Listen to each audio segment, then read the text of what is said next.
Ngwaye ikaze kuri Kigali The Twilight Talks Entertainment.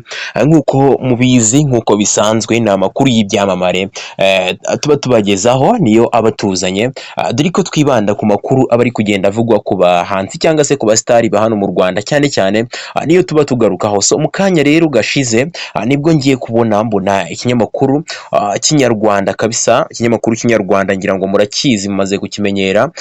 Ngiye mbona gishyize hanze inkuru ivuga ko Ishimwe Naomi ndetse na Michael Tesfaye ubu ngubu bagiye gukora ubukwe kabisa.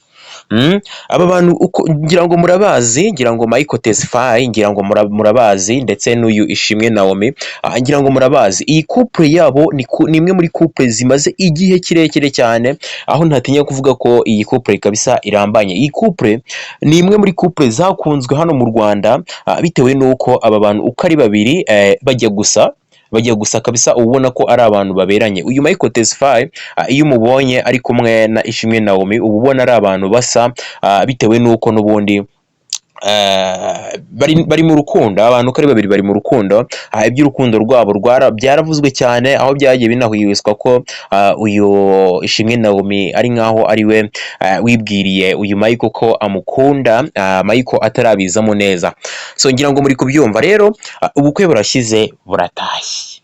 Ni ukuvuga ngo ku makuru yagiye ahagaragara, ari ikinyamakuru cy'inyarwanda cyashyize hanze, dore ko ikinyamakuru cy'inyarwanda hari bimwe mu binyamakuru bivuga inkuru kandi bikarangira zibaye zo, ntabwo bajya bavuga inkuru zitari zo, bavuga amakuru ya nyayo.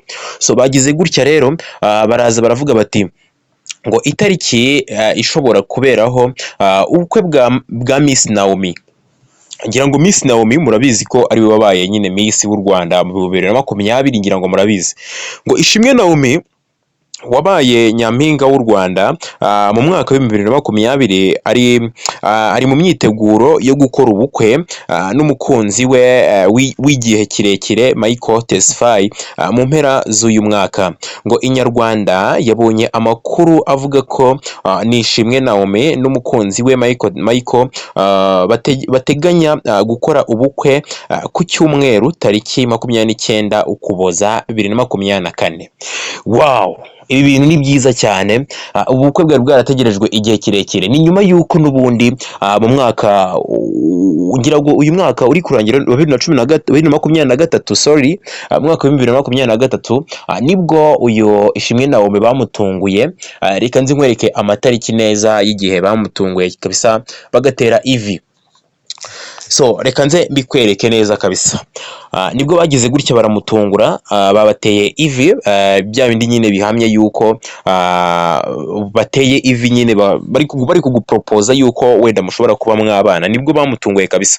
Hari ku itariki ya mbere Mutarama 2024, nibwo uyu Michael yatunguye gutya Ishimwe Naomi, babateye ivi.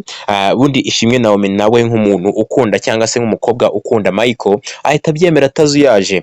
So nuko nguko byagenze ku itariki ya mbere kabisa, nibwo ku itariki ya mbere Mutarama 2024 nibwo Ishimwe Naomi bamutereye ivi, maze ubundi ahita yemera ko nawe ashobora kuba yamubera umugore. Noneho ku itariki 24 Gashyantare 2024, ngira ngo murabyibuka, nibwo uyu musore yagiye gusura Ishimwe Naomi kabisa, aho yaragiye gufata irembo, aho yaragiye nyine kumusaba ababyeyi, ngira ngo muri kubyumva, bari bagiye gufata irembo tu. Maze ubundi Ishimwe Naomi si ukugenda akwirakwiza ko abonye umugabo yishimira nyine Imana imuhaye, si ukugenda abivuga, aragenda arabivuga koko. Dore ko Ishimwe Naomi akunda uyu musore cyane cyane kabisa mu buryo bugaragara.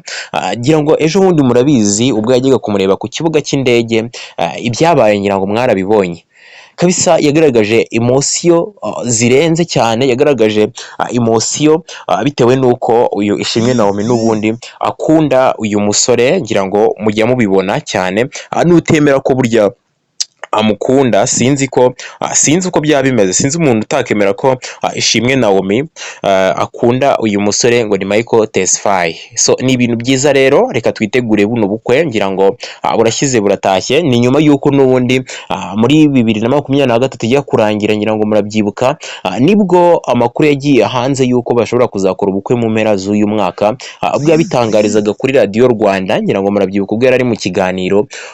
Ku muntu nyine ubutabyibuka ajye bimenyera aha ngaha, dore ko byose mpa ngira ngo mbikwibutse tu. Nimba utarigeze ubyumvaho, mba nshaka ko ubimenyera aha ngaha. Nibwo uyu mukobwa yagize gutya akajya kuri Radio Rwanda mu kiganiro bagira cya Samedi Detente kiba nijoro, agatangaza yuko uyu musore bashobora kuzabana, cyangwa se ubukwe buzaba muri uyu mwaka turimo mu mpera zawo, none nibwo bazakora ubukwe. Urumva ko ari ibintu byiza, ni ibintu byiza kabisa. Aba bantu bamaranye igihe, bivuze ngo buri umwe azi undi neza, ntawe ngira ngo nta bibazo bizazamo iyo ugiye gushakana n'umuntu umuziranye, kuko bafitanye ubushuti bwihariye, ubona ko ari inshuti kabisa, ubona ko ari inshuti. Ngira ngo nta bibazo bizaza mu rugo rwabo. Mbifuriza no kuzagira urugo rwiza, bazajya kuvumba nkanjye nyine. Namwe urabyumva, muhaye ikaze nubwo atari njye uritanga, ariko urumva ko aha ntago wahabura kabisa. Buno bukwe buzaba burenze, buno bukwe ndakeka buzaba ari igitangaza. Michael ni umunyetiyopiya. Michael ni umunyetiyopiya, ngira ngo murabizi ko anafite kampani ayobora. Rero mvuze ngo Michael afite amafaranga, ntago nawe mbeshye. Ubukwe bwabo ndakeka buzaba ari ubukwe bw'igitangaza kabisa, buzaba ari ubukwe bwiza, kandi ndizera ko buzaberana hano mu Rwanda. Atweretse ibirori hano mu Rwanda kabisa, byaba ari sawa cyane. So ndagushimiye rero, nimba wumvise kino kiganiro kugeza kirangiye kabisa, ndagushimiye. So nawe utarakanda subscribe yikande, kugira ngo nkugezeho amakuru yose y'abastari abari kugenda avugwa, dore ko nta kintu na kimwe macako kigucika habe na kimwe kabisa. So murakoze cyane rero, mukomeze mugire ibihe byiza. Amakuru y'abastari yo naha mukanya. Murakoze cyane.